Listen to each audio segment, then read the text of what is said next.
At least 17 people have already been killed and rescue boats are trying desperately to reach a stranded ferry with 700 people on board. Well, let's get the very latest now. We're joined by journalist Douglas Bakshian, who is in Manila. Douglas, thanks for joining us. What can you tell us about the ferry? Well, the latest word I've received from the Coast Guard is there was a report from the shipping company quoting local people on the island where the ferry went down, that the ferry had capsized. Now, that is not confirmed because the Coast Guard vessel is not on the scene yet. But that is what the shipping company has told the Coast Guard. That is not confirmed. And this is in the central Philippines where this ship ran aground after its engine stopped, and it was last heard from about midday Saturday, when it's carrying about 700 people. It's a ferry. It was a regular ferry between Manila and the island of Cebu that carries people and cargo. Douglas, how long is it going to take, or how much longer should I ask, before the Coast Guard reaches this ferry? Well, I just spoke, and they said within an hour or two. That's a flexible time frame, but basically soon. It will be within sight of the ferry, so hopefully soon. At this point, do we have any idea as to conditions on board the ferry, how people are coping at this time?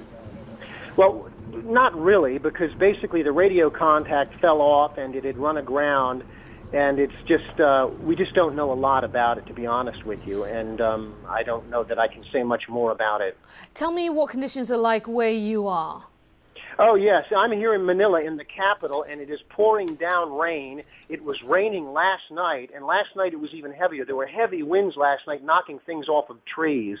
The winds are not as severe now, but we got constant rain. The power is out. I'm in Makati in the business section of Manila, and the power has been out. I'm on a generator with limited power, but I'm told from someone in another part of the city that they have power. I don't know the extent of that. So, and now the storm, according to the projections, is heading up north over Luzon. Luzon is the main northern island where Manila, the capital, is.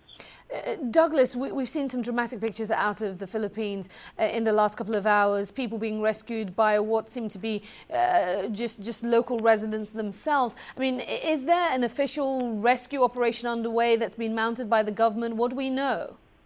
Well, yes, I believe it was Saturday. The president or the government ordered all emergency measures, rescue operations to be underway. Keep in mind that in different islands and different provinces, there's different levels of operations.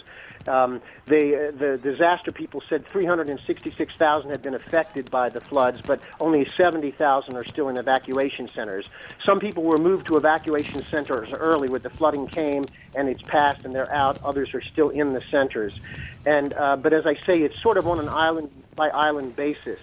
And also something else important, a disaster council official told me from Iloilo there was a report.